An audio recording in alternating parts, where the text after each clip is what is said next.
All right, it is 8 o'clock, so let's get rolling here. So hello, everyone, and I hope that you had a great Monday. Before we get started with the questions, I have a few administrative things to mention.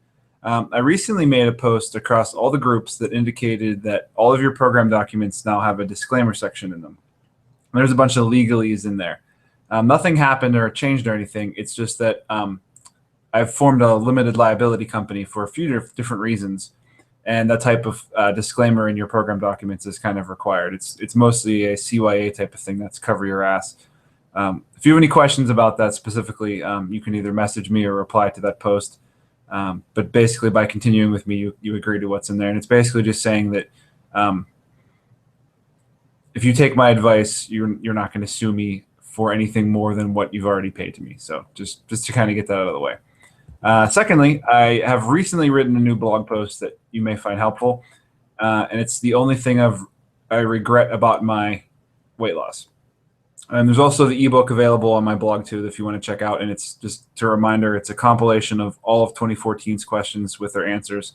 After you sign up, you just get a link to it, and then from there on out, I'll be sending out a newsletter that says, "Hey, there's a new post," or "These are some things that have happened recently you should check out." So let's get started. I do have the Q&A portion turned on in the sidebar. So if you think of a question as we're going, please submit it to the sidebar, and I'll answer it after I get through the pre-submitted ones. Please note there is a delay between when you submit it and when I see it. It's pretty brief, but there is one there. So if you wait till I'm saying goodbye and you submit it, I'm probably not going to see it, unfortunately. So let's get started on the questions themselves. So our first round of questions comes from Danny. Danny asks, what happens to the body if you drink protein shakes and you don't work out? If for some reason I skip working out in, say, a 3-day period, but I drink, shakes to reach my goals, is that detrimental? I've been told that protein can turn to fat if it doesn't have any exhausted muscles to rebuild. So thank you for the question, Danny. That's a multi-part question there, so I'm going to kind of fill in some background information and try to answer all 3 parts for you. So to answer those questions, I think it's important to mention that there really isn't anything special about protein powders themselves or shakes. They're just a convenient way to get your protein in, and they're supplemental or supplements in that they can help you reach your protein goals if you're lacking from your other foods you're taking in. Good protein powders are going to be mostly protein. So this way, if you're short on your protein goal, but you don't have many calories left, you can quickly kind of reach your protein goal without having to cook something or worry about, what can I make that's going to fit mostly protein, no carbs, no fat. And protein powder kind of fits that. I normally don't drink my protein because I try not to drink my calories whatsoever, and that's so that I feel full all the time, because I usually overshoot on my protein goals. And that's because I eat a lot of dairy and eggs. But if I were to say I were to go out to a diner for breakfast at a restaurant and I would order pancakes and bacon, I'd probably either have a shake afterwards so that I'm not ravenous before lunch, or do something crazy like mix protein powder with my coffee. If you're going to do that, you want to make sure you mix it in slowly, because if you just dump it in there and start stirring, it's going to clump up because the heat will make the protein clump. So be aware of that. So one advantage, though, that protein powders do have is that they are of a high bioavailability, right up there with eggs, and it's higher than fish or beef. So protein's bioavailability is how much the listed protein amount your body can actually use. So if it's something says 20 grams of protein, the higher bioavailability, whey protein and eggs being like 100%, your body's actually going to use all 20 grams. But if you have a lower bioavailability protein source, you're not really going to get the full 20 grams. So whey protein concentrate is actually the highest bioavailability you can get. Casein protein, soy, and beef are lower, but they're all about the same. So what happens if you drink protein shakes but don't work out? It would actually be the same as if you ate any food that had protein in it without working out. And what happens specifically depends on if you're in a calorie deficit, a calorie balance, or a calorie surplus. So when you drink a shake when skipping a workout, it's no different than eating beef or chicken and not working out. Since you asked about protein turning to fat, that actually can't really happen. But again, what does happen really depends on being in a calorie deficit or a calorie surplus. So if you're in a calorie deficit, you cannot store fat long term. Your body constantly stores fat, releases fat, stores fat, releases fat. So that's called fat balance. But you cannot store it long term unless you reach a level of leanness where your body is trying to pull energy from your fat stores and you've reached your essential fat stores. I don't think any of us really know anyone that is at close to that level. Maybe bodybuilders that are stepping onto stage and they hold that level of leanness for an hour or two, and then they're done. This is a built-in mechanism in your body to prevent you from dying if you're starving, where your metabolism actually shuts down to preserve life. So that's really not going to happen. So from 99.9% of people in the world that are not in a famine situation, if you're in a calorie deficit, you cannot store fat. To explain what happens in a calorie surplus, I'm going to paraphrase Lyle McDonald's article about how we get fat. If you're not familiar with Lyle McDonald, he's basically written so many articles that deal with the science, and he sums them up pretty nicely. His website is www.bodyrecomposition.com. He kind of has a bad reputation. He has all the facts and can explain them simply, but his personality is a little bit jarring for people if you're not used to it. If you'd like a link, just let me know and I'll send you one to the specific article. But to get to the point, what happens in a calorie surplus is that if you have dietary fat, it's stored directly as fat. If you have extra dietary carbs, they increase carb oxidation. What that means is the more carbs you eat, the better you get at burning them as a fuel source. When that happens, it impairs fat oxidation, meaning the better you get at burning carbs, the worse you get at burning fat. So more of your daily fat intake is stored as fat. So with protein, excess protein increases protein oxidation. So same thing. The more protein you take in when you're in a surplus, the better you get at using protein as an energy source. And that also impairs fat oxidation or fat burning. So more of your daily intake is stored as fat. So all three of those situations make you store fat just through different mechanisms.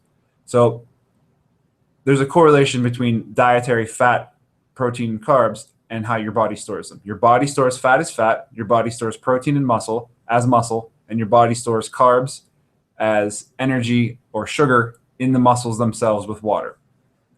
So fat is directly stored, and carbs and protein cause you to store the fat you're eating by decreasing your body's ability to burn that fat.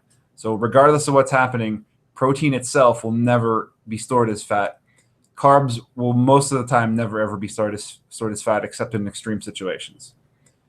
So most people hear that advice and their brain gets turning and thinking, well, why do I not just not eat any fat, just exclude fat from my diet? Well, fortunately for us, your body has a system in place to prevent that from happening. We are essentially programmed to store fat to endure periods of famine that have been through the history of humanity. We are in a time of great surplus as far as food being available and not having to do much hard physical labor, so that our bodies have not caught up to that yet. So our bodies are still primed to store fat. So you can't just eat zero fat.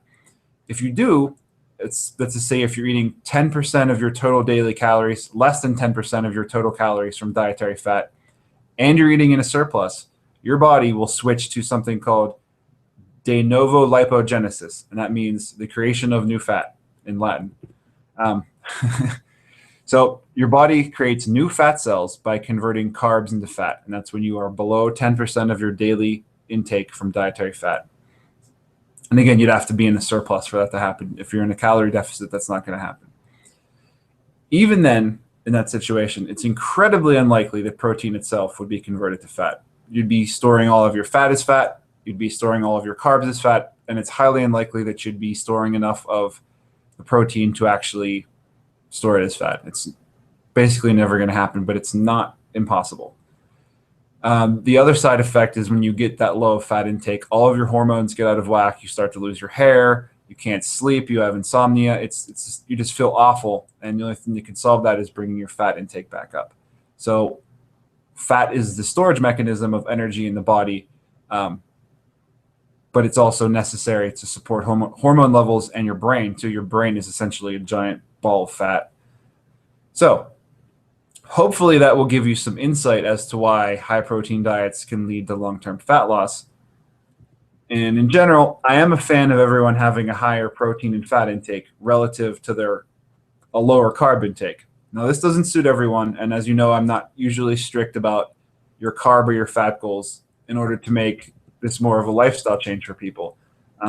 But if it sounds like something you want to do, lowering your carb intake and upping your fat and protein intake, let me know. We can discuss that. That's the method I actually prefer myself. But like I said, being strict about that type of thing really only matters when you're really close to your goal and you kind of want to push beyond what average is and just go a little bit above support, like if you have like physique goals or related to weightlifting or bodybuilding. But for most people, that really doesn't apply. Simply a calorie goal and, you know, a medium protein goal should be sufficient to get you where you're going.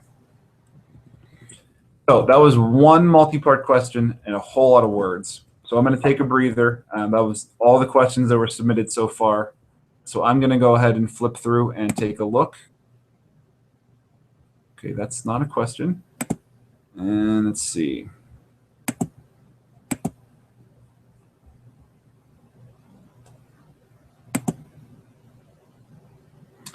All right, I don't see any more questions. However, let me check one more thing. And if not, that will be the end of the Hangout. Now, I mentioned this before, but I have the 2014 questions on my site. And as we've been having these Hangouts for 2015, I have been compiling the questions in the same format. So there will not be a delay this time. And I may actually cut it off and do like the first half of 2015. So like sometime in June or July, I'll put one out and then do it again. That way you'll have easier access to them. Let me know if you think that's a good idea. I mean, I guess I could technically make the document available as we're going here.